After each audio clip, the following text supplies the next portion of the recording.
Good day, Hoosier Nation. I am Evan Hoopfer, and I'm joined alongside by my fellow reporter, Alden Woods. And we're recapping the game. It was IUBB 61, hashtag Big Ten Cats 56. Northwestern loves Twitter. They do. It was social media night here, so the scoreboard even said hashtag IUBB and hashtag Big Ten Cats. And then for our nameplates, it said welcome to Roush Ryan Arena at Evan Hoopfer, and then at ACW 29268, all those numbers.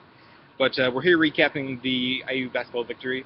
It's the first time in 3 games that they had won, and Alden, they didn't play perfect, but they played just good enough. Yeah, they came out. They didn't really shoot the ball too well. They limited the turnovers, though, which was really the key point that they've been struggling with today, all yeah. season. 7 turnovers today. Season low on here. I think it's only the 3rd or 4th time they've been in single-digit turnovers this season. And that's stretching back all the way from when they're playing the Kennesaws and the Nickel States of the world.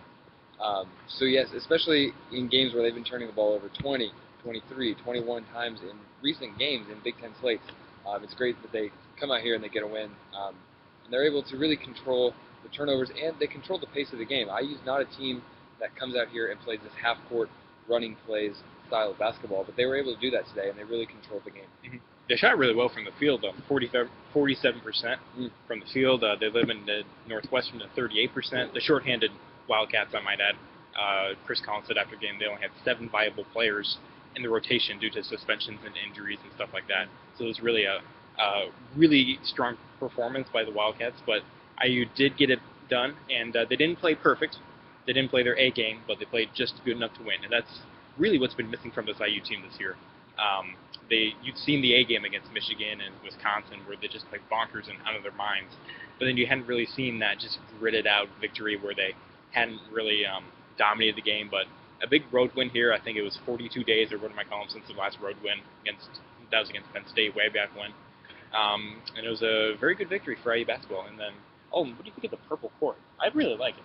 People were hating on it. It grew on me. Yeah. It's kind of acid wash. It's kind of retro 70s. It's kind of anti-Northwestern, It's kind of the hipster vibe in Northwestern. Exactly. It's kind of anti that. But one thing that we didn't touch on that I want to talk about was in the first game, Drew Crawford went off. Drew Crawford scored 17 points. And IU's really struggled to shut down those star scorers. Gary Harris has gone crazy. Ravonte Rice has gone nuts. Drew Crawford went nuts. DJ Newble went nuts. And today they were really able to slow down the tandem of Trey Demps and Drew Crawford. Crawford had only 9 points. Crawford had only 9 points. Trey Demps did have 19, but most of those came in that late rally at the end when he was just chucking threes. Mm-hmm. So they were really able to key in. I believe they put Sheehy on Crawford for most of the game, and he really did a great job shutting him down. And that was key for the Hoosiers, and that will be key for the Hoosiers going forward when they're going to be playing some of those good star scorers again, like Nick Stauskas or Aaron Kraft or Wendell Smith. We'll find out there. Yeah. But a big week for IU next week, obviously. They travel to the Kohl Center Tuesday night, 9 o'clock game against Wisconsin.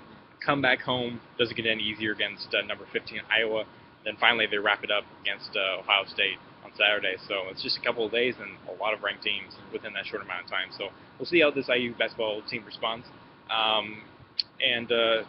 until then, read our stuff on idsnews.com. And for Alden Woods, I am Evan Hoopfer, and you guys have a great night.